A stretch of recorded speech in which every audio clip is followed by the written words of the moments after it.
Thank you teman-teman atas kehadirannya. Kita mulai untuk sharing session ke-8 ya, Hematika Unsia. Ini tanggalnya 9 Juli ya, karena memang awalnya saya dikasih tahunya buat besok ya. Tapi nggak apa-apa, kita sharing session untuk hari ini ya. Untuk tema sendiri kita akan kenalan dengan microservices. Jadi apa itu microservices ya? Microservices itu sebuah arsitektur yang bisa dibilang ngetren lah ya di aplikasi modern ya. Hampir semua unicorn dan company-company yang besar sekarang udah implementasi ke arsitektur microservices ya. Kenapa? Ya karena dua alasannya, yaitu skalabilitas dan efisiensi gitu. Kita akan membahas lebih jauh ya. Nah, jadi seperti yang saya mention tadi ya sebelumnya, bahwa pengertian microservices itu berarti membagi layanan menjadi layanan yang kecil atau mikro dan saling terhubung gitu. Kalau kita membuat sebuah aplikasi yang layanannya cuma jadi satu tapi besar ya, itu kita biasa sebut dengan istilah monolitik ya. Itu semuanya ada di situ gitu, di satu eh, aplikasi yang besar gitu. Nah, eh, di arsitektur microservices, sebuah layanan yang besar ini dipandang tidak efisien gitu ya. Kenapa? Karena kalau ada satu eh, fixing di salah satu titik saja, yang dideploy harus keseluruhan sistem. Artinya seluruh layanan itu akan down. Kalau tidak menerapkan zero downtime ya. Kalau menerapkan zero downtime masih mending ya. Jadi masih tetap tidak ada down gitu. Tapi kalau toh menerapkan zero downtime, jadi tidak ada layanan yang down, tapi upaya untuk deployment juga lama gitu. Kenapa lama? Karena yang di deploy banyak. Nah, beda dengan microservices ini. Microservices ini satu, dia scalable jelas ya. Artinya sebuah layanan itu bisa di-scale secara horizontal menjadi beberapa service atau layanan yang bisa dibilang itu tidak tergantung dengan service lain gitu ya. Bisa independen lah, kita bisa bilang seperti itu. Kita akan melakukan pengembangan terhadap salah satu layanan, maka yang dideploy hanya layanan yang sedang didevelop saja, tidak keseluruhan layanan. Itu keuntungan dari microservices. Next, mungkin kalau kita biasa dalam apa ya, pandangan monolitik, di mana kita sangat yakin bahwa ketika kita call ke function tertentu, itu keseluruhannya itu ada dalam domain kita. Semua function yang ada di dalam monolitik itu ada di tangan kita gitu. Jadi kita bisa yakin lah bahwa fungsi-fungsi yang akan kita panggil itu selalu ada, tersedia dan sebagainya gitu ya. Nah, beda dengan microservices. Microservices biasanya itu satu layanan itu seperti black box gitu. Kita hanya tahu kalau dikasih input apa, maka outputnya bagaimana gitu. Nah, kita nggak tahu di dalamnya jadi apa itu. Nah, kita juga kalau di layanan monolitik itu kan biasa, karena itu satu layanan besar.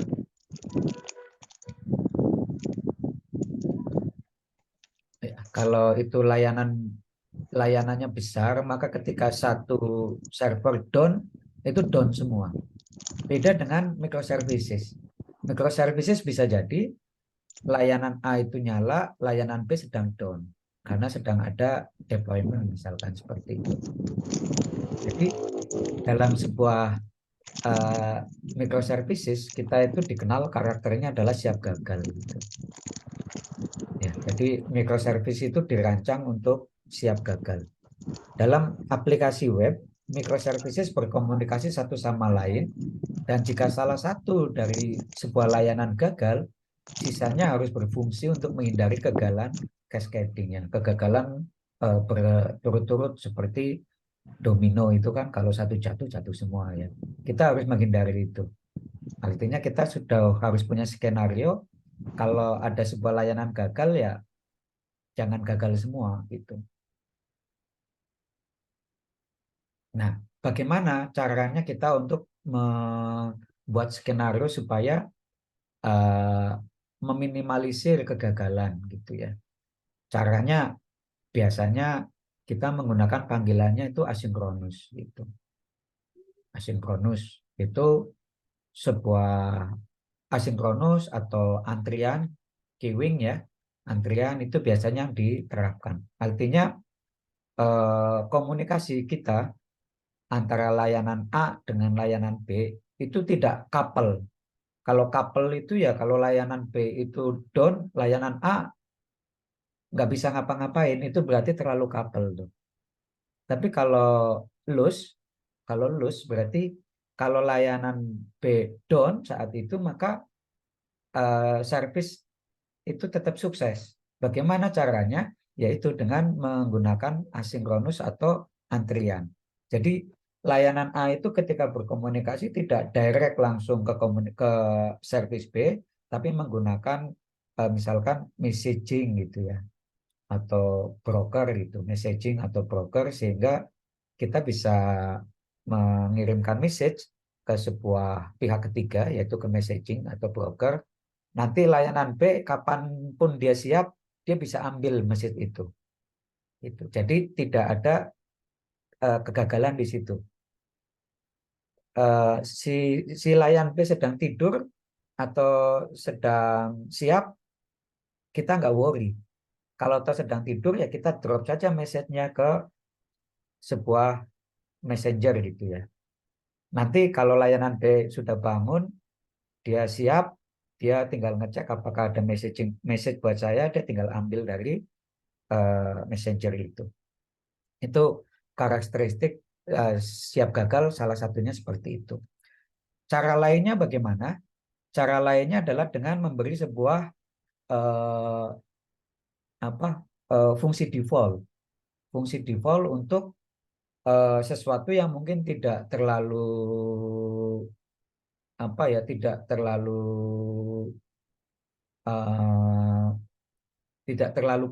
tidak terlalu saklek lah gitu. Misalkan begini, ketika seseorang itu berhasil check out dari keranjang belanja, berhasil payment lah ya, nggak jangan check out payment nih. Kalau kita seseorang itu berhasil melakukan payment, kita akan payment service ini akan melakukan call terhadap layanan rekomendasi. Nanti layanan rekomendasi itu akan menampilkan produk-produk yang sekiranya eh, orang yang sudah baru melakukan pembelian itu, pembayaran itu tertarik untuk membeli. Biasanya menggunakan model-model recommendation engine ya, pakai machine learning.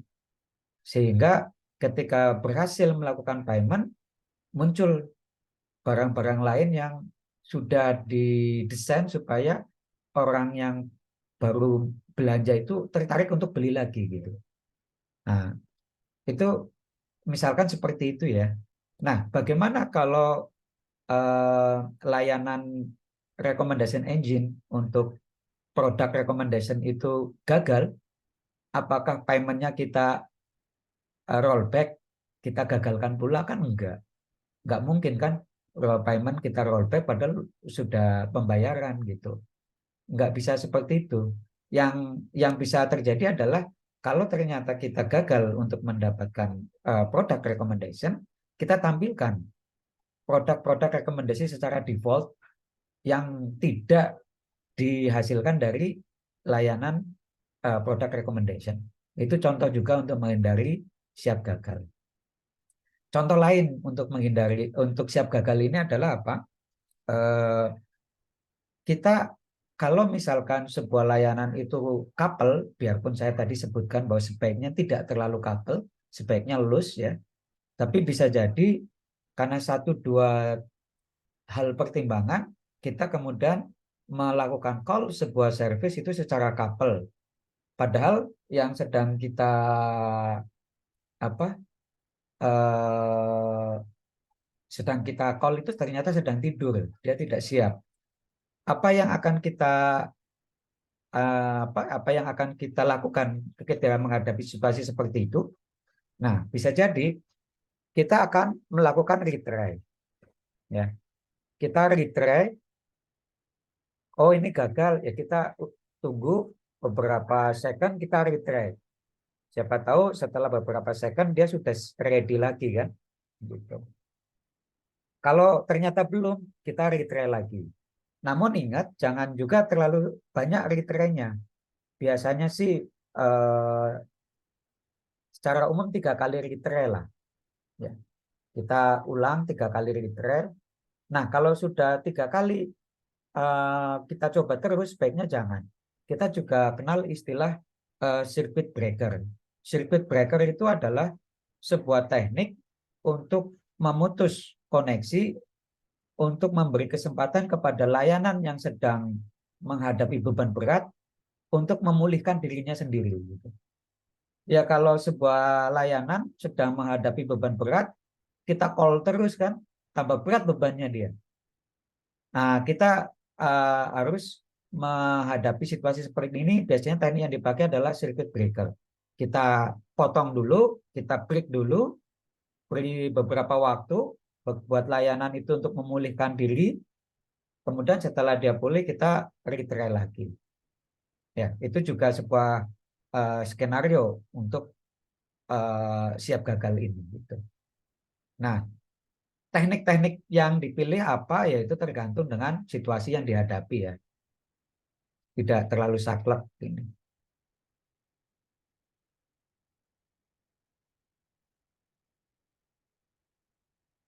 Oke, mungkin itu. Next. Nah, ini kemudian karakteristik microservices ada namanya filosofi unik ya. Artinya apa? Artinya adalah sebuah layanan mikro itu harus dirancang untuk melakukan satu hal saja dan harus kecil dan independen. Nah, itu. Jadi ini memungkinkan pengembang untuk menyesuaikan dan menggunakan setiap microservices secara independen. Filosofi unik juga eh, menekankan pada pembuatan kode yang sederhana, pendek, jelas, modular, dan dapat diperluas atau di scale ya dengan mudah gitu. Itu eh, filosofi uniknya seperti itu ya. Jadi kalau kita buat sebuah apa microservice, biasanya kita nggak menggunakan framework-framework yang overkill gitu. Overkill misalkan kita pakai apa sih, Bigo, ya Laravel, nah itu eh, overkill itu. Kenapa ya? Karena ini udah menerapkan filosofi unik sehingga pasti kodenya pun sangat simpel, mudah dibaca dan tidak perlu sebuah kerangka atau framework yang terlalu besar. Biasanya kita menggunakan micro framework ya untuk uh, pembuatan microservices ini. Ya. Micro framework itu sangat simpel, tidak banyak menggunakan pattern gitu.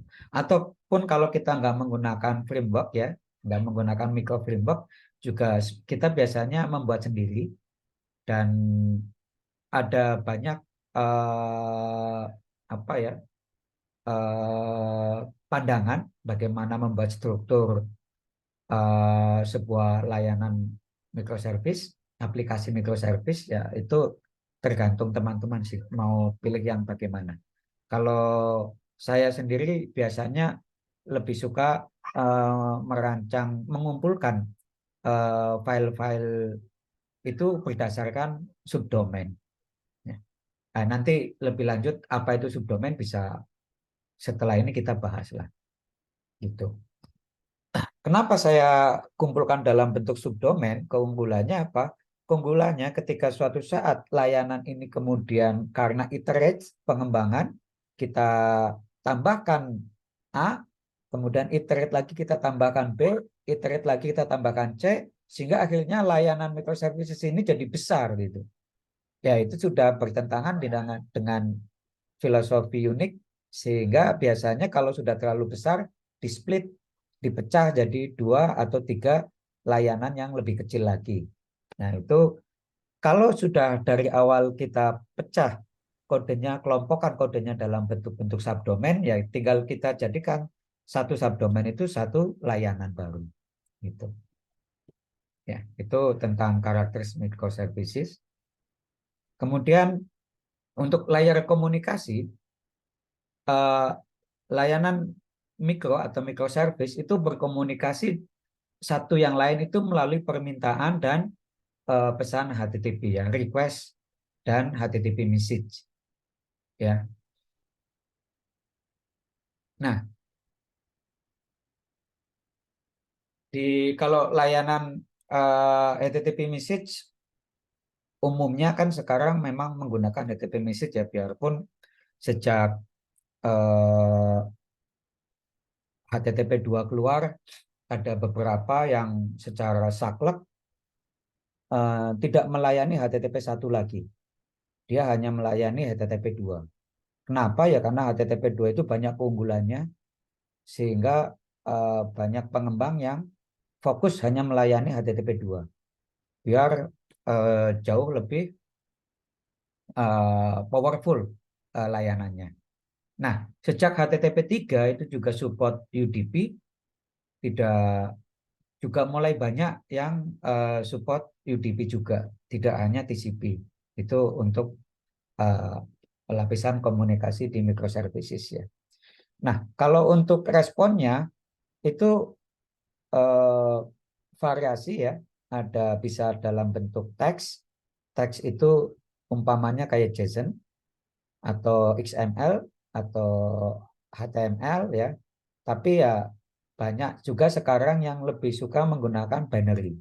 Kenapa? Karena kalau format binary itu ukuran size-nya jauh lebih kecil, sehingga komunikasi antar service itu jadi jauh lebih kencang gitu. Beda dengan respon teks seperti JSON ini kan teks ya, oh ya ukurannya ya kalau teks pasti besar lah ya. Tapi kalau binary itu ukurannya kecil gitu.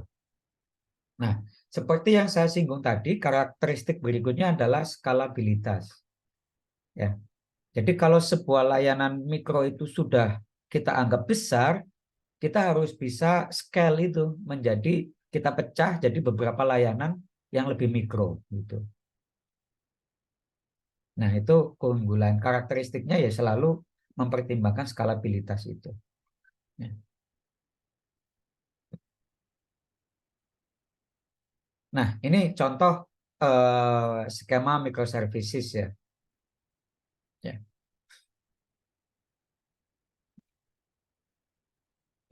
Ini ada service notification center, ada users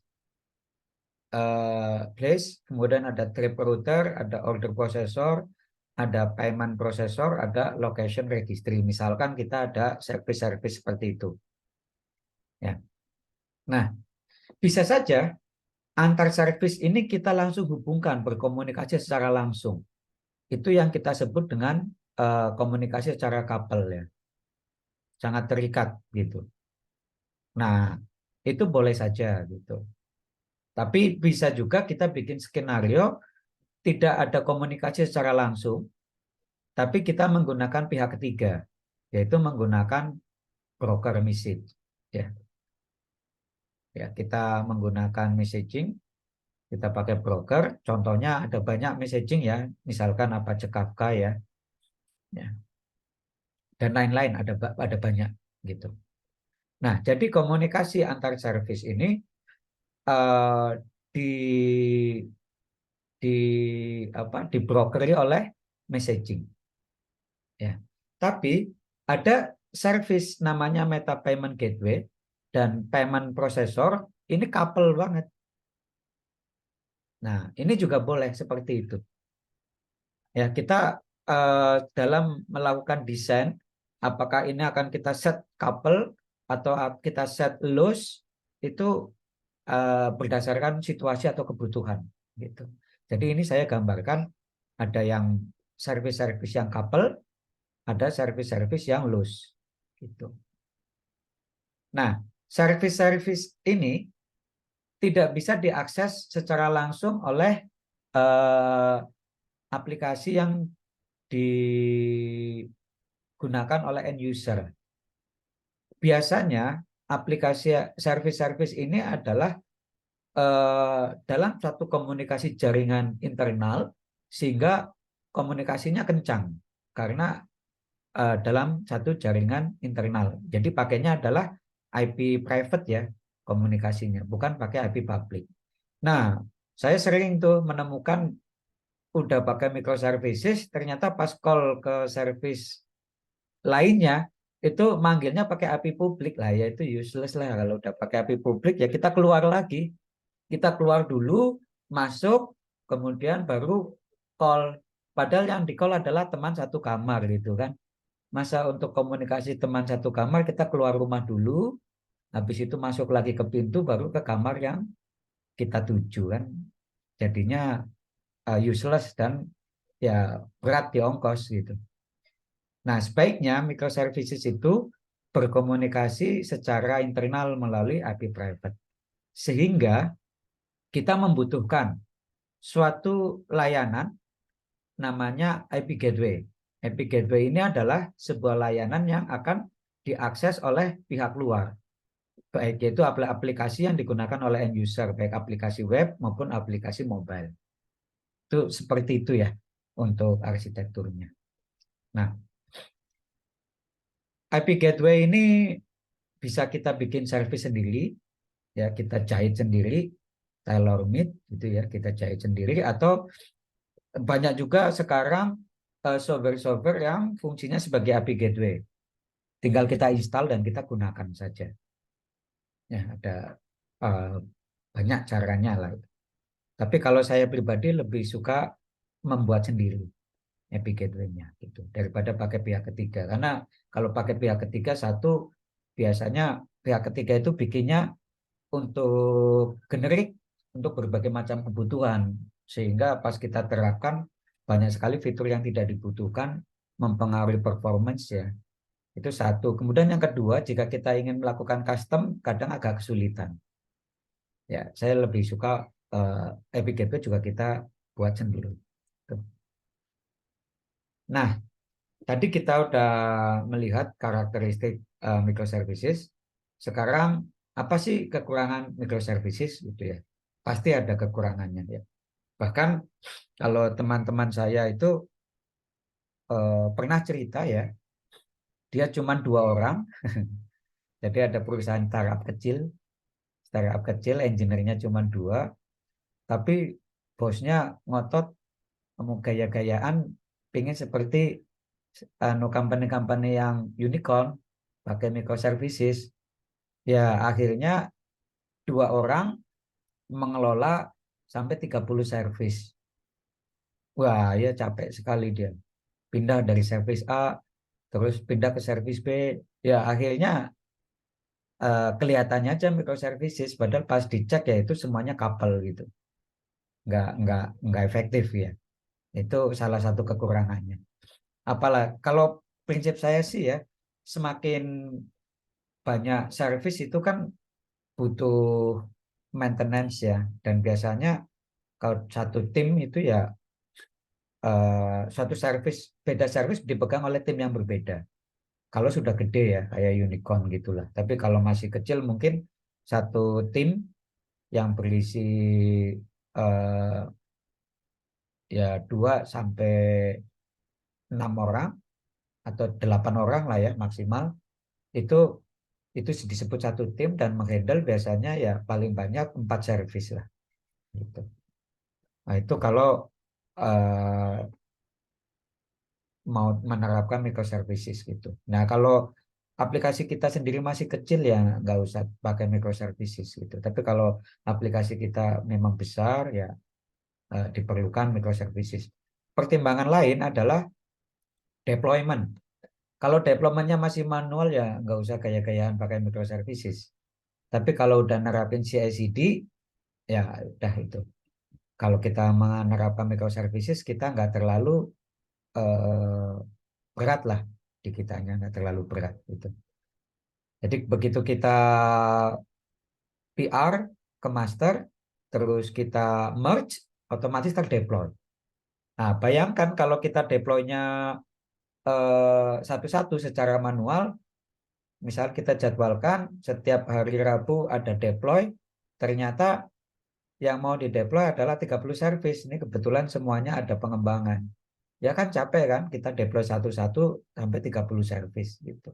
Beda dengan monolitik. Kita deploy sekali habis itu tunggu. Yang lama adalah waktu nunggunya kan gitu. Nah, ini kalau layanannya banyak, waktu tunggunya sedikit, downtime-nya sedikit, tapi waktu kerjanya banyak gitu. Kan kasihan yang apa mendeploy ke production. Jadi kalau sudah pakai CI/CD sih mau naik ke production 30 service pun nggak ada yang worry kan, nggak ada yang merasa dibebankan, nggak ada yang merasa dibebani gitu ya.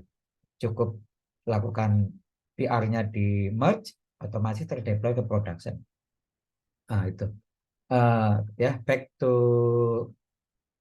ini kekurangan ya, kembali ke kekurangan microservices ya. Yang satu itu adalah debugging, debugging pada production ya.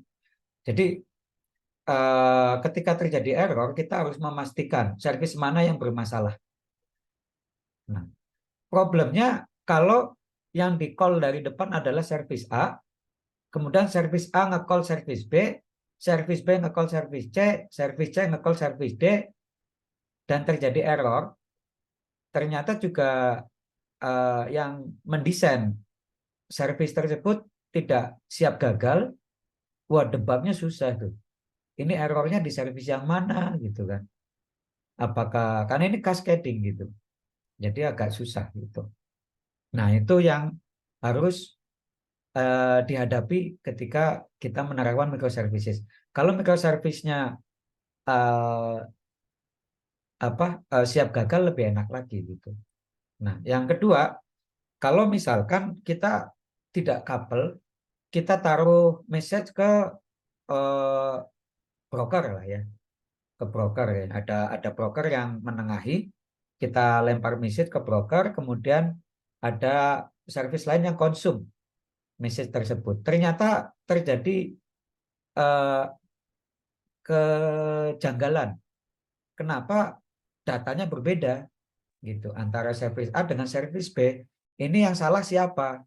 Apakah yang salah adalah service A itu gagal memproduksi message ke broker, atau message di brokernya hilang, berarti yang gagal adalah brokernya yang salah, atau yang salah adalah konsumernya.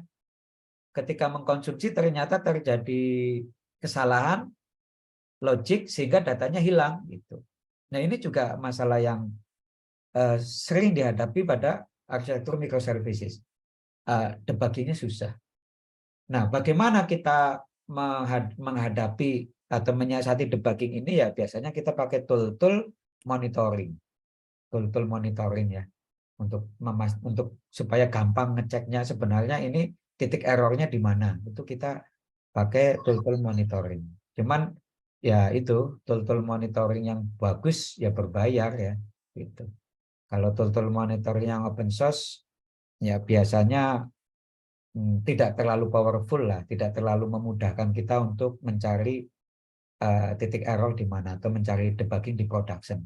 Itu nggak terlalu uh, tidak. Kalau yang berbayar ya, yang berbayar itu contohnya Datadog, New Relic gitu ya, gitu-gitu itu yang berbayar ya. Gitu. Nah, debugging ini tidak hanya pada titik error, tapi juga misalkan ke latensi. ternyata satu layanan itu berat banget, lama ya, memerlukan 30 second, lama bisa 30 second ya, nggak mungkin ya, usernya pasti kabur ya. Harusnya mikrosecond ya, 100 mikrosecond gitu. Kalau terlalu parah ya 1 second. Tapi kalau sampai lebih dari 1 second, kita harus cari tahu ini di mana yang latensinya besar. Wah, ini juga susah nyari latensinya di microservices. Karena service A nge-call service B, nge-call service C kan cascade seperti itu kan. Jadi kita agak kesulitan. Nah, kita untuk memudahkan ini ya kita pakai tool. Toolnya adalah tool monitoring APM. Oh, bukan, belum nge-freeze. Memang saya agak lama-lama di sini. Ya. Jadi toolnya pakai tool APM, ya yaitu kebanyakan berbayar juga ya. Gitu. Oke, yang kedua adalah maintenance server. Karena satu service bersifat independen dengan language dan database sendiri, maka memaintenance satu service, maka artinya memaintenance satu server. Nah, jika mempunyai banyak service, ini akan jadi tantangan sendiri. Artinya kalau service kita ada 30, berarti kita memaintain 30 server. Tapi kecil-kecil gitu. Beda kalau monolitik, kita punya satu server tapi ukurannya besar. CPU-nya gede, memorinya gede, storage-nya gede gitu. Kalau monolitik. Kalau microservices, servernya ada banyak, tapi kecil-kecil. Ya, memorinya kecil, CPU-nya kecil. Nah, ini tantangan tersendiri kalau kita mengelola 30 server. Jadi ya kita harus punya knowledge atau skill yang kuat di bidang DevOps ya. Gitu. Dan biasanya ini lebih enak itu udah kalau pakai Kubernetes gitu ya. Tuh.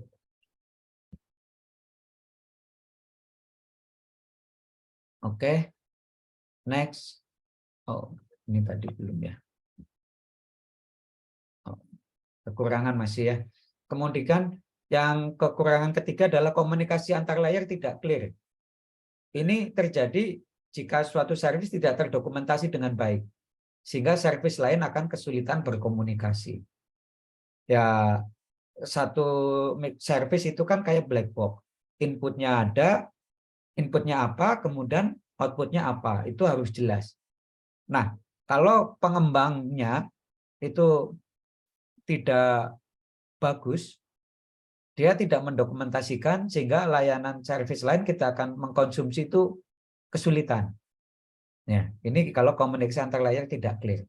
Ini juga jadi problem kekurangannya ya. Dipastikan saja dokumentasinya itu baik. Kalau kita pakai gRPC sih semua dokumentasi ada di file protobuf-nya ya. Jadi ya nggak jadi masalah. Tapi kalau kita pakai REST API, ya kita harus bikin dokumentasi, dan bikin dokumentasi di REST API ya biasanya kita pakai pihak ketiga, tidak dibuild secara bundle ya gitu. Tapi pakai pihak ketiga seperti Swagger atau OpenAPI dan sebagainya. Oke, kita udah bahas tentang kekurangan. Sekarang kita kunci sukses. Kunci sukses dalam membuat sebuah microservices itu. Ya, satu adalah selalu buat service yang mikro. Ya, pastikan satu service hanya melakukan satu hal. Itu kunci suksesnya. Nah, yang kedua, pastikan juga ini kalau ada perubahan sebuah API itu kompatibel ya, kompatibel dengan versi yang lama. Karena bisa jadi ketika kita membuat sebuah perubahan di suatu API, tidak semua API yang mengkonsumsi, tidak semua layanan, service-service lain yang mengkonsumsi API kita itu akan melakukan perubahan, adjustment. Jadi pastikan kalau kita melakukan perubahan, update terhadap sebuah API, itu API yang lama tidak break, ya, itu menggunakan versioning, misalkan ya, kalau pakai REST API. Kalau pakai gRPC ya pastikan file-file baru itu ditaruh di bawah, tidak mengubah urutan file yang lama gitu. Itu kunci suksesnya ya. Nah, kemudian kunci suksesnya lagi adalah network latency adalah musuh tersembunyi. Kalau di monolitik itu kan semuanya di satu server ya. Tapi kalau microservice itu udah beda server. Nah, biarpun masih dalam satu satu jaringan, satu networking. Sehingga yang di-call adalah IP private. Kalau yang di-call IP public ya seperti yang saya ceritakan tadi itu network latensinya ya udah besar banget lah gitu. Nah, kalau toh kita menggunakan IP lokal, IP private ya, sehingga komunikasi kita itu hanya dalam satu jaringan lokal, tetap latensi adalah musuh yang tersembunyi. Sehingga kita harus memastikan bahwa file yang kita message itu sebaiknya terkompresi jika tersedia ya. Pastikan dalam terkompresi. Kalau teman-teman pakai JSON, pastikan di settingan engine ink-nya atau apanya itu aktifkan kompresnya, gzip-nya ya, gzip-nya diaktifkan gitu. Ya syukur-syukur teman-teman bisa move on dari JSON, gunakan protobuf. Kalau protobuf itu kan udah binary. Ya binary ukurannya sangat kecil ya, udah pasti ramah terhadap network latensi ya, gitu. Oke, next kunci sukses lain adalah selalu pikirkan skalabilitas. Ya, kita selalu berpikirkan apakah satu service ini bisa kita scale atau enggak gitu. Itu pola pikir kita seperti itu ya. Selalu pikirkan skalabilitas gitu. Kemudian kunci sukses lain adalah gunakan protokol komunikasi yang ringan. Ya, seperti yang saya jelaskan tadi, message bisa kita buat dalam bentuk teks seperti JSON. Kalau teks aja ya sebaiknya pilih JSON ya. Karena kalau teksnya kita HTML atau XML, ya pasti ukurannya jauh lebih besar. Jadi sebaiknya gunakan JSON kalau memang pilihannya teks. Tapi kalau bisa jangan pakai teks. Kalau bisa ya pakai binary gitu. Jadi gunakan protokol komunikasi yang ringan. Nah, kenapa? Karena ya nggak ada yang suka menunggu gitu. Di layanan microservice kita juga nggak suka menunggu. Biasanya suatu layanan microservice itu ketika memanggil sebuah API itu pakai deadline. Gitu. Oke, aku call layanan kamu, saya kasih deadline 100 millisecond, 100 microsecond gitu misalkan. Lewat 100 microsecond nggak ada jawaban, ya udah aku tinggal. Itu di layanan microservices yang terlalu couple. Kalau nggak nggak couple pakai message broker ya, kita lempar ke broker sih tenang ya. Kita nggak perlu nunggu kapan layanan B itu akan konsum pesan tersebut. Kita nggak perlu risau gitu. Tapi kalau yang terlalu couple, kita call langsung secara direct, biasanya pasti pakai deadline dengan waktu yang ketat. Misalkan saya call layanan kamu dalam waktu 100 mikrosecond, kalau ternyata nggak dapat respon ya saya anggap layananmu down. Ya, saya kemudian akan menggunakan siap gagal, skenario siap gagal tadi dengan misalkan menampilkan data-data secara default, bukan data-data yang dihasilkan dari layanan B gitu ya. Nah itu nggak ada yang suka menunggu ya. Dan saat ini microservices itu banyak menggunakan gRPC. Kenapa gRPC ya? Karena gRPC salah satunya ya untuk messagingnya pakai protokol buffer. Ya bentuknya binary sehingga sangat ringan.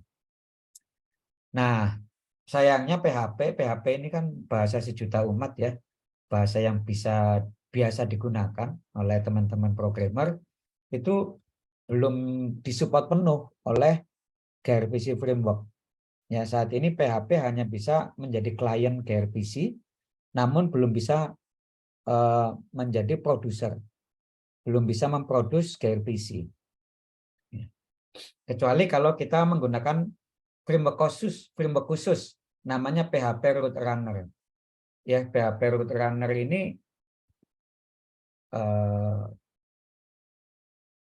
PHP Root Runner ini satu-satunya framework PHP yang support gRPC ya.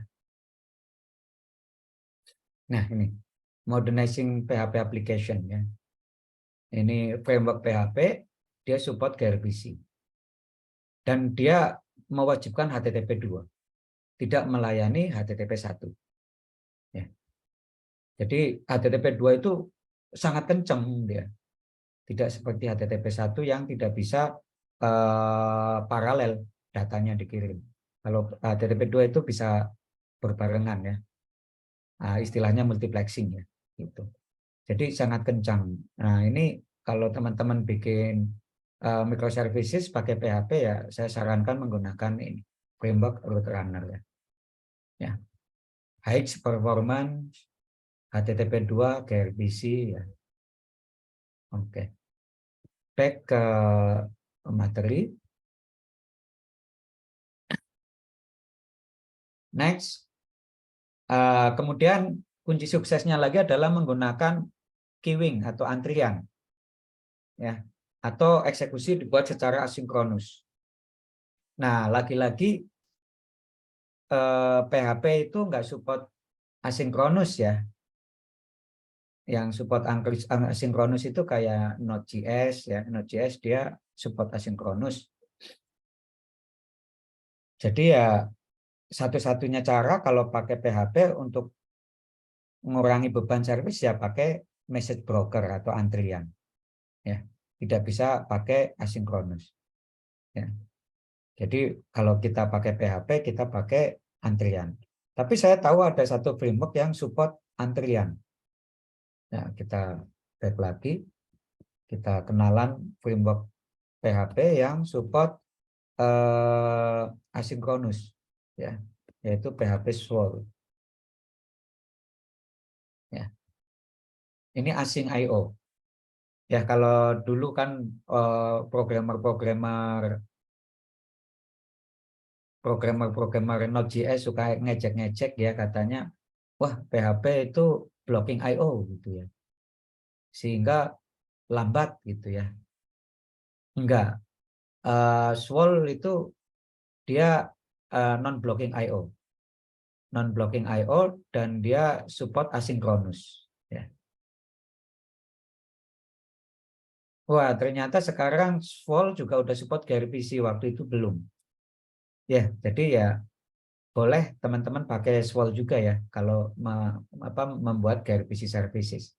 Ya, udah support juga nih untuk Swole. Nah, ya ini Swole, ini salah satu framework yang sangat kencang untuk microservices ya. The next generation microservices and application nih. Ya, saran kalau pakai microservices pakai Swole. Ya, next ke presentasi. Oke, kunci sukses yang lainnya adalah bersiap dengan skenario terburuk atau siap gagal ya. Jadi kalau salah satu service tidak berfungsi, kita harus siap dengan skenario yang lain. Skenario terburuknya kita harus siapkan. Ya, ini yang saya ceritakan tadi ya. Kalau ada yang down ya kita harus punya alternatif solusi skenario ya. Gitu. Nah, setiap layanan itu berbeda. Jadi jangan ditumpuk dalam satu repositori yang sama. Buat repositori yang berbeda juga. Karena bisa jadi timnya juga beda. Gitu. Service A timnya dikerjakan, service ABC dikerjakan oleh tim 1 gitu. Service D, E, F dikerjakan oleh tim 2, kan bisa jadi seperti itu. Jadi jangan jadi satu repositori. Pisahkan repositori masing-masing servisnya. Dan environment-nya juga dipisahkan. Ya, itu kunci suksesnya. Ternyata udah selesai. Thank you ya teman-teman. Terima kasih. Kita bisa masuk ke sesi diskusi. Oke. Oke, ada pertanyaan teman-teman, dipersilakan. Ya, Mas Sigit, silakan.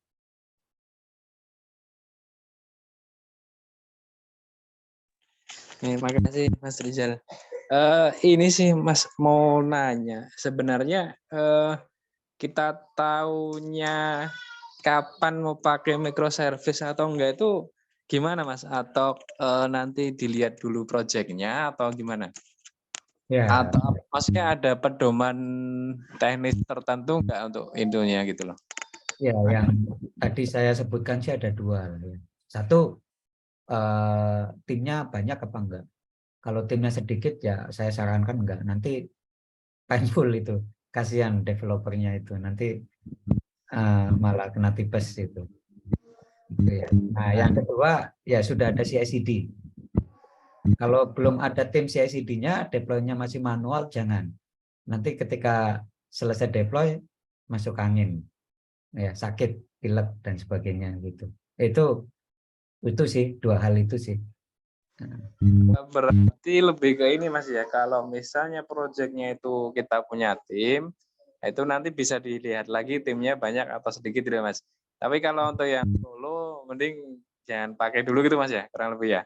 Ya, ya, gitu. Kalau beda kalau itu timnya cuma 2 orang atau solo ya sendirian, tapi bosnya minta microservices ya Itu beda pilihan lagi. dua kan, siap siap kena tipes atau siap resign gitu kan. Oke Mas ya Mas. Jadi itu saya sebenarnya apa saya pengen belajar sih. Cuma kalau untuk langsung diterapkan ke project, karena kan ya kadang-kadang kan nerima projectnya juga kecil-kecilan kan. Maksudnya perorangan terus kerjain sendiri gitu.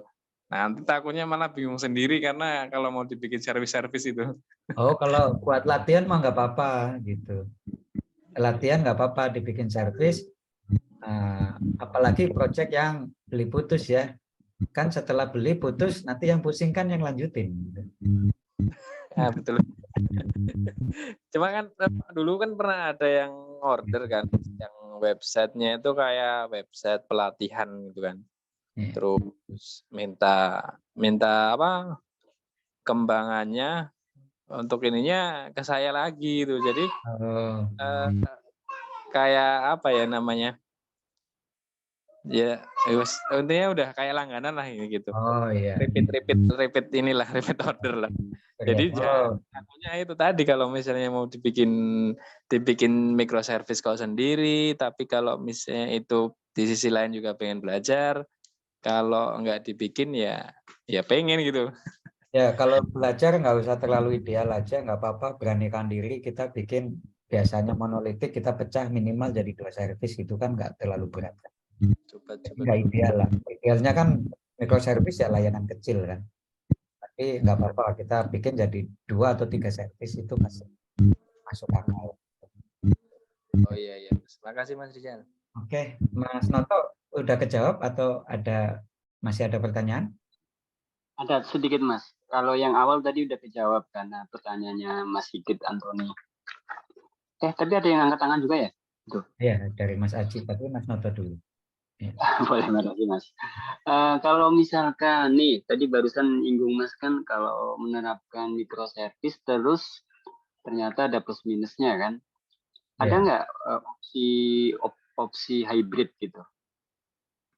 Opsi hybrid ada, tapi untuk skenario biasanya adalah migrasi. Ya, ini ada satu case, kebetulan juga sering saya hadapi. Awalnya monolitik, kemudian mau diganti jadi microservices. Nah, itu kan nggak bisa kita langsung ganti keseluruhnya kan, pasti Iya. berat. Ya, biasanya kita ini kita comot sedikit-sedikit. Ibaratnya apa ya? Kita rongrong sedikit-sedikit, akhirnya yang monolitik itu habis gitu. Nah, Berarti kayak dicicil gitu ya? ya dicicil gitu. Nah, kita pindahkan service, misalkan out-nya dulu kita pindah, authentication service kita pindah gitu kan. Cuman kelemahannya apa? kalau desain service, microservice itu harusnya itu independen konsepnya. Jadi satu Ya. service dia punya database sendiri. Dan database-nya bisa jadi beda.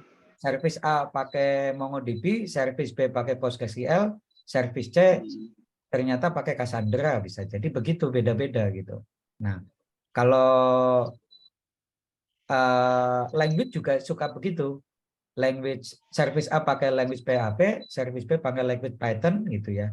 Jadi polyglot. Language-nya bisa bermacam-macam dalam satu company gitu. Nah, kalau kita tadinya monolitik tapi kita pindahin sedikit service-nya, nggak bisa kita database-nya kita langsung pecah. Karena kalau itu terjadi, berarti kita ada melakukan pengembangan di monolitiknya. Soalnya tadinya kan database-nya jadi satu. Pasti ada banyak join antar tabel kan. Ya kalau langsung kita pindah, semua yang join-join harus kita revisit tuh. Harus kita update lagi. Nah itu memakan banyak energi, ya jangan seperti itu. Saranku ada dua, yaitu komunikasi antara database to database. Jadi kita bikin satu database baru, yaitu database out. Setiap ada perubahan di database out ini, langsung diupdate ke database monolitiknya. Cuman ya teknik ini mahal. Karena untuk bisa melakukan ini kita butuh namanya Golden Gate. Golden Gate itu kalau MySQL Golden Gate itu berbayar ke Oracle. Apalagi kalau database-nya Oracle Golden Gate itu juga mahal banget. Jadi ya biasanya kita pakai database yang sama. Terpaksa database-nya tetap satu, tapi servisnya udah beda-beda gitu. Tapi membaca dan menulis di database yang sama gitu. Ya, itulah. Boleh dihitung-hitung budgetnya dulu kalau memungkinkan pakai Golden Gate ya. Atau kalau menemukan teknik lain selain Golden Gate, itu sah-sah aja kita langsung pisah. Tapi nanti komunikasinya adalah database to database gitu. Jadi begitu ada insert, update, delete di database service A, otomatis akan disingkan dengan database yang monolitik ini. Itu tekniknya seperti itu. Sampai suatu saat karena kita cicil udah selesai service out, kemudian service order, kemudian service sales, service inventory, hasilnya nanti aplikasi monolitiknya ternyata habis. Ya udah kita shutdown monolitiknya, kita udah microservices. Kalau ternyata kita masih berbagi database, boleh kita pikirin tuh sejak itu untuk pindahin database-nya masing-masing. Jadi pelan-pelan, namanya kalau dari migrasi ya skenario-nya pelan-pelan. Beda kalau kita build from scratch ya. Gitu. Ya. Golden Gate ini kayak konsep itu aplikasi kan Mas? Ya, Golden Gate itu gate gerbang ya, gate komunikasi yang dibuka dari DB to DB itu. Ya, Oke, mungkin Mas. ada teknik lain mungkin ya. Cuman kalau saya experience pakai Golden Gate. Dan itu dua-duanya license ya. Pernah handle MySQL Golden Gate, pernah handle Oracle Golden Gate juga. Itu license-nya juga mahal. Oke. Mungkin itu Mas Noto. Oke, matur suwun Mas. Ya. Sama Mas Aji, silakan. Ya, sebentar saya mau nanya. Tadi dibilang bahwa microservice itu kita tidak perlu memakai IP publik ya Pak, jikalau dia dalam satu server ya. Nah, semisal ada front end ya Pak, front end itu kan pasti publik ya Pak. Nah, front itu akan nembak ke API backend ya Pak. Yang ini berarti tidak perlu ini kan Pak ya, dipakai IP publik di situ ya. Jadi bisa connect gitu Pak ya. Yang front end aja. Kemudian konsep security-nya gimana ya Pak ya kalau microservice ini Pak? Soalnya kan mecah-mecah gitu servisnya. Itu mungkin Pak yang mau ditanyain. Satu, front end ya. Jadi gini, microservice itu untuk backend saja, Mas Aji. Biar nggak salah tangkap ya. Microservice ini hanya untuk backend saja. Jadi komunikasi antara service A sama service B, baik service A sama service B itu sama-sama backend. Gitu. Ya, biar nggak salah tangkap. Jadi microservice ini hanya untuk backend. Dan komunikasi antar service ini ya pakai IP private karena dalam satu jaringan yang sama. Bukan harus dalam satu server yang sama ya. Bisa beda server. Kalau kita mau males mengelola banyak server, biasanya misalkan service kita ada 30, kita cukup menyediakan misalkan 6 server, satu server kemudian kita pasang 5 service. Ya tentunya berarti kita udah pakai minimal pakai kontainer kan, teknologinya Docker atau Kube gitu ya, atau Kubernetes gitu. Jadi kita microservice ini untuk layanan backend. Nah, kalau front end bagaimana? Kalau front end juga isunya sama. Kalau teman-teman pakai React.js misalkan ya, itu saya pernah awal-awal itu ketika di deploy itu cuman memakan waktu 4 menit gitu ya. Karena prosesnya kan lama kan kalau build React.js kan. Nah, tapi begitu banyak file yang fitur yang kita bangun, akhirnya makin banyak ukuran size-nya, makin panjang deploy-nya, dan akhirnya tiba-tiba sudah 50 menit. Wah, ini yang keselnya itu kalau deploy ke server test. Ya, kan kita pingin ngetes kan. Saya minta ke front-end engineer untuk dideploy ke server test. Deploy dong ke server test, mau dites nih sama QA gitu kan. Ternyata nunggunya 1 jam, 50 menit lah dibuletin 1 jam kan. Capek dinunggu kan. Nah, capek dinunggu hasilnya apa? Hasilnya banyak engineer yang makan gaji buta. Karena nggak kerja, cuma nunggu masa deploy. Ya, itu parah itu kan. Nah, akhirnya apa? Ini dong minta supaya resource server testnya ditingkatkan. CPU-nya ditingkatkan. Memorinya ditingkatkan. Nah, ya ini berat juga di ongkosnya naik. Nah, makanya di front end juga ada istilah namanya micro front end. Ya, micro front end ada dan saya experience, tapi kalau dibahas di topik microservice mungkin tidak relevan. Mungkin bisa kita agendakan sharing session lain dengan tema micro front end.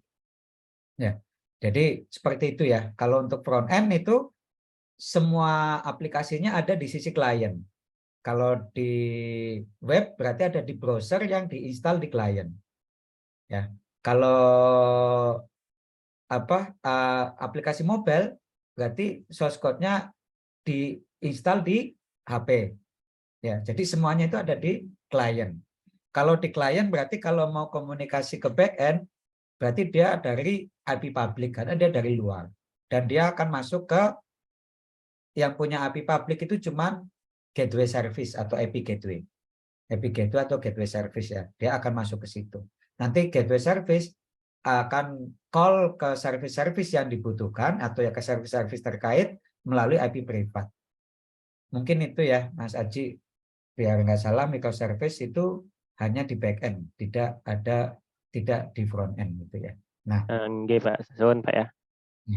Yang kedua, masalah keamanan. Nah, ini pertama kita nggak perlu pakai SSL atau TLS ya kalau layanannya internal. Kenapa? Karena ini internal di jaringan privat. Yang perlu TLS atau SSL itu mana? Yang keluar, yang IP publik. Jadi IP gateway atau gateway service itu harus dipasang SSL. Ya, call-nya harus HTTPS gitu. Tapi kalau yang antar service itu nggak perlu dipasang HTTPS. Satu, kita percaya karena ini hanya ada di lokal. Ya, orang luar nggak bisa mengakses karena ini cuma bisa diakses dari lokal. Jadi sudah aman ya. Dan kedua, layer security itu juga nambah satu proses, artinya nambah satu latensi. Kalau HTTP itu kan layar presentasi ya, tapi kalau HTTPS itu udah layar security itu udah nambah satu layer ya, itu nambah latensi. Jadi kalau pakai HTTP jauh lebih kencang daripada pakai HTTPS. Begitupun kalau kita pakai gRPC, kita juga nggak perlu set TLS di gRPC-nya. Ya, jadi gRPC itu payload-nya binary. Yang namanya binary itu kalau kita intip ya bentuknya kayak cacing begitu kan. Tapi sebenarnya ya yang binary ini tetap bisa kita encrypt lagi gitu. Double gitu. Tapi itu kalau gRPC-nya kita buka ke public. Kalau di microservices nggak perlu kita pasang SSL atau TLS ya. Gitu. Selebihnya isu security yang lain tetap harus dihandle. Apa itu? Validasi harus dihandle gitu ya. Sanitasi harus dihandle. Terus apalagi idempotent request juga harus dihandle. Ya, kecuali cuma TLS aja, TLS nggak perlu dipasang. Kalau security yang lain tetap sama harus dipasang. Ya. Mungkin itu Mas Aji untuk masalah pertanyaannya ada 2 ya. Mungkin bisa udah kejawab ya Mas. Iya Pak, terima kasih Pak. Oke. Keamanan dari monolitik dan microservice itu lebih baik yang mana? Dan cara setup terbaik untuk keamanan microservice terjaga bagaimana? Dari Sabrina Zulfa. Ya, kemarin saya di sesi sharing session sebelumnya bahas tentang keamanan ya. Ya, itu keamanan itu sama-sama harus kita compliant semuanya. Ya, kita keamanan mengacu ke yang paling gampang ke ini Open Web OWASP ya, Open Web Application Security Project OWASP ya. Kita OWASP itu punya project namanya Top 10, OWASP Top 10. Nah, kita mengacu ke situ. Semua serangan-serangan yang tren dalam tahun ini itu kecatat di OWASP Top 10. Nah, itu saya di sharing session kemarin sudah saya bahas tentang OWASP Top 10 itu. Kita harus compliant semua, baik ketika develop monolitik maupun microservices. Ya, masalah keamanan harus dipenuhi keseluruhannya gitu. Nah, cuman kalau microservices kita nggak pakai TLS atau SSL kalau antar service. Tapi kalau gateway-nya yang ke publik baru kita pasangin TLS atau SSL ya supaya keamanannya kejaga dari penyadapan. Nah, itu. Mungkin itu. Nah, kalau monolitik dan microservice lebih aman yang mana? Ya, tergantung developernya.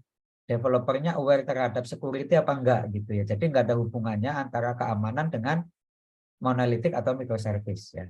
Itu keamanan itu ya ada hubungannya dengan kualitas developer. Kalau developernya bagus, ya secure, dia kalau codingnya udah memperhatikan segala isu security gitu kan. Kalau codingnya berantakan, ya pasti juga keamanannya berantakan. Nah, keunggulannya microservices apa? Kalau microservices itu ada 10 service, ternyata ada developer di service A itu kualitasnya buruk, maka yang jelek keamanan cuma service A. Service yang lainnya aman. Gitu. Tapi kalau monolitik, satu saja ada developer yang kualitasnya buruk, dia bikin satu endpoint saja, dan endpointnya itu ternyata jadi celah pintu bagi para hacker, ya jebol seluruh satu aplikasi. Nah, itu paling bedanya.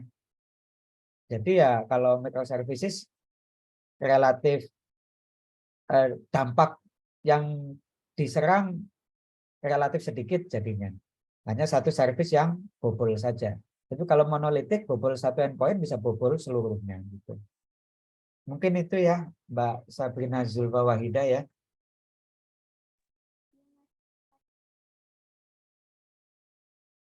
Oke, ada pertanyaan lain?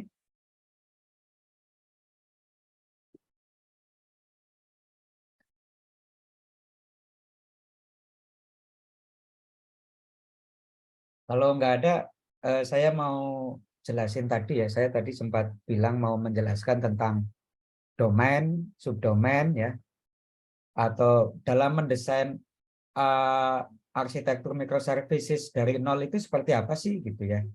Kalau kita mendesain, kalau di kuliah Unsia kan kita diajarin analisanya cuman satu paradigma ya, yaitu analisa berorientasi objek ya, ABO ya, mata kuliah ABO.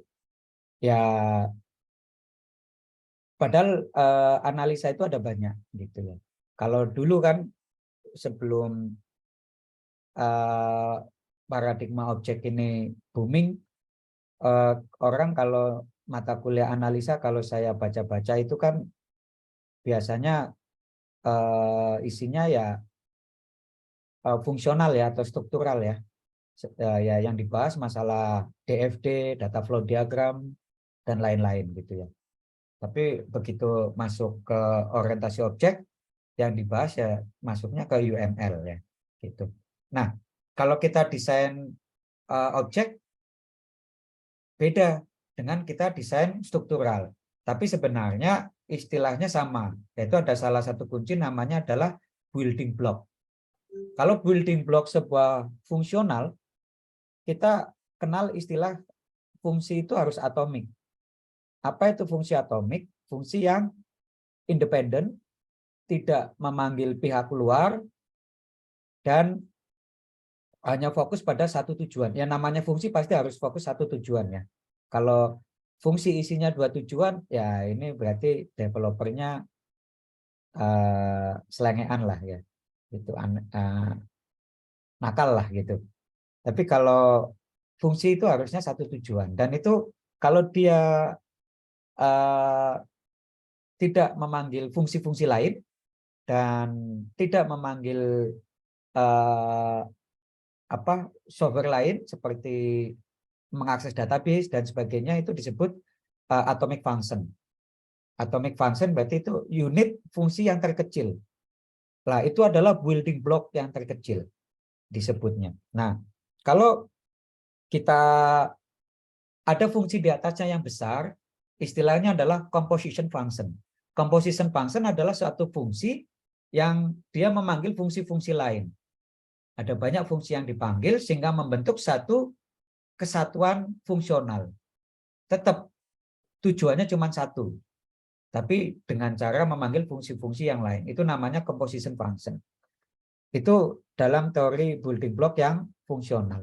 Kalau building block di orientasi objek ya kita akan kenal kemudian istilahnya ya kelas-kelas abstrak ya, kemudian ada kelas parent, kelas child, yaitu kita hierarkinya ke sana. Itu juga namanya building block. Nah, kalau di microservices bagaimana? Building blocknya itu ditentukan dari domain. Ya, saya akan contohkan building blocknya di microservices bagaimana sih gitu ya.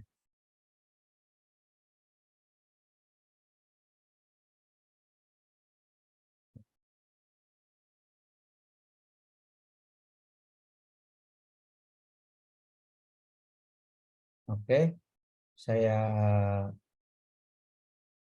buka contoh ya dari proposal aja ya, mungkin ya, dari proposal yang saya punya.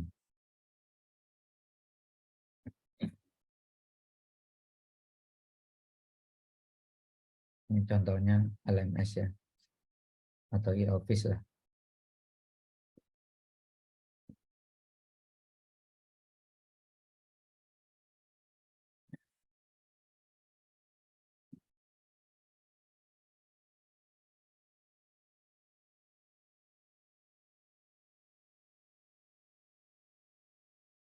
Ini proposal e-office.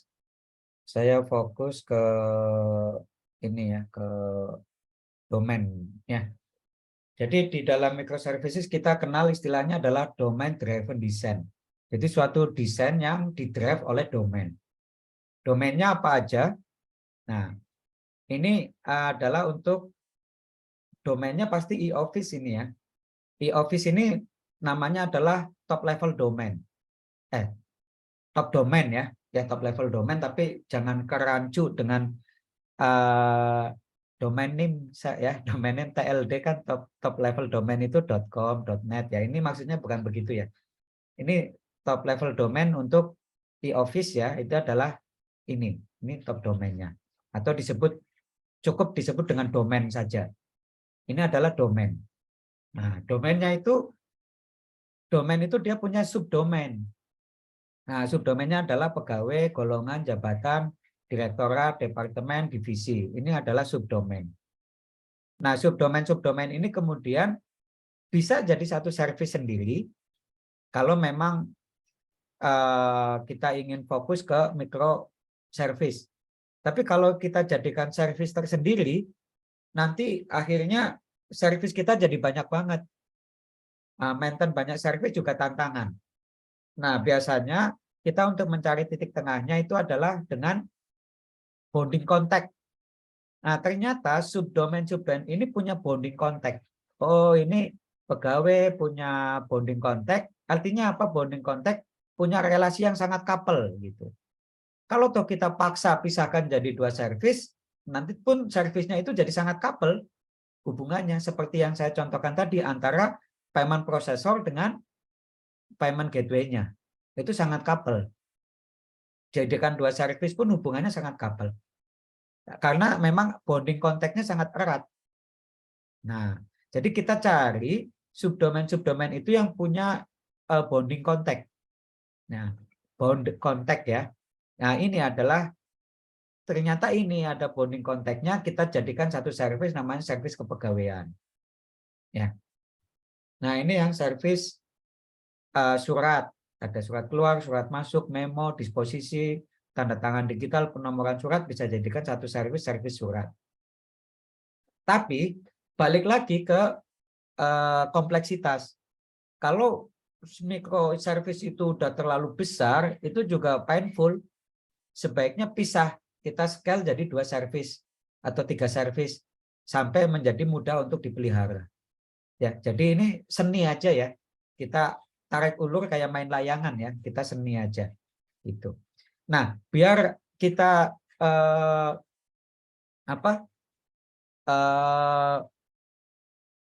gampang ketika melakukan scaling, maka dalam satu layanan itu kita bikin folder per subdomain. Sehingga suatu saat surat keluar mau kita split, tinggal kita comot folder surat keluar jadi service sendiri. Ya, itu keuntungannya kalau struktur foldernya itu berdasarkan subdomain. Ya, ini ada banyak lah domain-domain lain ya. Contohnya ini e-office, dia punya subdomainnya surat tugas, surat perjalanan dinas, biaya perjalanan dinas, punya bonding contact namanya service perjalanan dinas. Kalau jenis kerjasama, draft kontrak, approval, jadi service kerjasama eksternal ya. Ini ada service lagi namanya tender. Ini ada service lagi namanya service dokumen sama service out. Nah, ini rangkumannya. Domainnya adalah subdomain, domainnya adalah e-office, subdomainnya ada banyak, dan mereka subdomain itu punya bonding contact, ini bonding contact-nya. Dengan kesimpulan ini, kita hanya mempunyai 1, 2, 3, 4, 5, 6, 7, ada 7 service. Ya. Jadi, kalau kita taruh di desainnya seperti ini. Ini contoh desain yang couple. Tidak menggunakan broker. Ya, jadi ini couple nih, semuanya langsung berkomunikasi. Ya, teman-teman bisa sesuaikan sendiri-sendiri. Mau couple atau mau loose, tapi sebaiknya yang loose. Kalau toh couple, kita harus terapkan siap gagal itu melalui melalui retry, skenario, melalui circuit breaker dan sebagainya. Dan juga kalau ternyata gagal, kita siapkan juga respon default. Ya, kalau layanan B mati, kita kasih aja balikan respon default seperti ini gitu ya. Nah, itu kalau teman-teman pakai skenario yang couple begini. Tapi kalau di presentasi tadi kan saya pakai contoh yang ada broker ya. Nah, itu berarti loose banget. Loose couple. Ya itu ada tantangannya sendiri. Kalau kita pakai broker ya memang loose, tapi kalau ada debugging susah. Karena bisa jadi ada aktor lain, aktornya broker yang ngilangin data kan, ya tambah susah lah. Tapi kalau couple begini ya relatif gampang kalau debugging daripada kalau pakai broker. Ya, itu ada challenge-challenge-nya tersendiri. Ini contoh mendesain microservice dari nol seperti ini. Mungkin itu dari saya. Ada pertanyaan lain? Kalau nggak ada, mungkin bisa kita akhiri sharing session kita.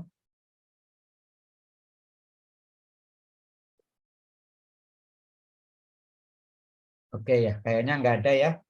Kalau gitu kita akhiri sharing session kita. Thank you teman-teman sudah hadir dalam acara sharing session Himatika Unsia. Terus ke depannya insya Allah ada lagi topik-topik lain yang menarik dan diperlukan untuk mahasiswa IT ya. Oke, thank you. Assalamualaikum warahmatullahi wabarakatuh. Waalaikumsalam warahmatullahi wabarakatuh. Terima kasih, Mas.